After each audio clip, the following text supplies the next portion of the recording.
Hi there, it's Dina here. Look at this beautiful blue ocean.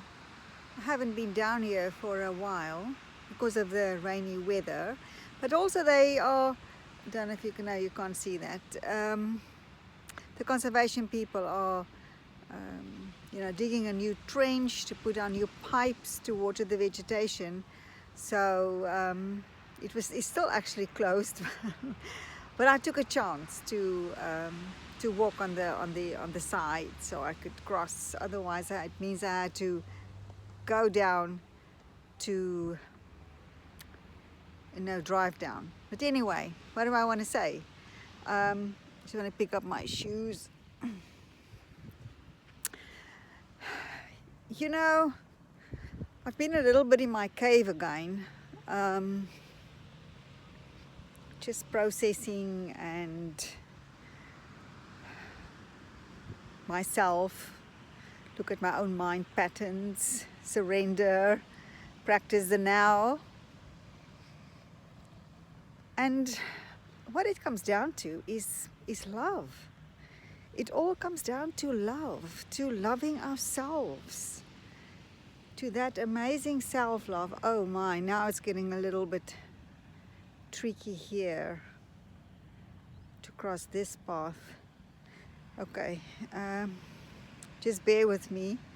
I don't want to fall into this big trench here. Oops, oops, oops. This is not going to be easy. It's not long, fortunately. Oh, but I really don't want to slip. Oops, oops, oops, oops. Everything is full of sand. But I'm through. So as I said, it's about love, isn't it? It's about acknowledging ourselves for the bravery of being subjected to conditioning of our whole beingness, condition our mind being conditioning, the ego developing, and then being dominated without knowing better.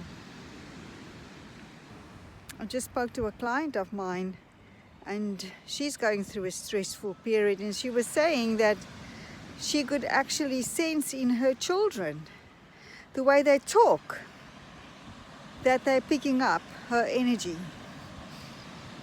So energy is everything, our frequency radiates, attracts, brings us experiences that match our frequency. So it is really the most important part of who we are.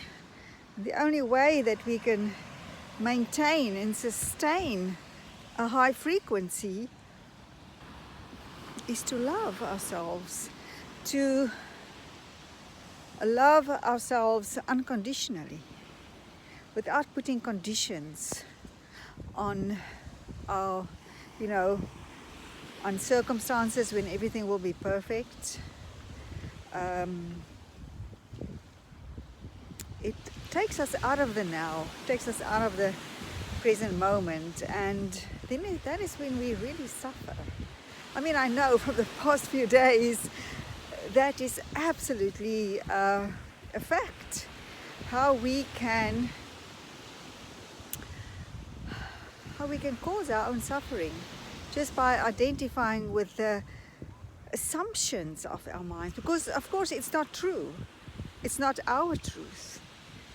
And I've really learned to, number one, just respect the mind for being so relentless, not fighting it, rather loving it and shifting from it, and just know that it's not our truth. To become present so that we can tap into our hearts and feel the love of the divine in us. And that requires us to shift about 1,000,000 times a day. But it is a practice. That's it. It is a practice. It's not some. There's no shortcut here. It's a practice. And yeah, the only shortcut is self-love. Is to accept ourselves, accept the present moment without reservation, without resistance, because it's the resistance that we identify with in the mind as false assumptions of the mind that causes us to feel that fear, to feel the fear, to feel the doubt. And you know, when we experience doubt, our whole timeline, our whole holographic timeline, this reality that we maybe want to create goes for a loop. Literally a loop. So you cannot manifest what you desire when you start to doubt. You have to find a way to shift from it back into neutrality. Tell yourself stop and pull back to neutrality, shift into presence. I found that that is the best way. Of course, I can talk for another 20 minutes, but I don't want the video to be too long. I will create a new one, a follow-up tomorrow or so. Thank you so much for watching. I appreciate you.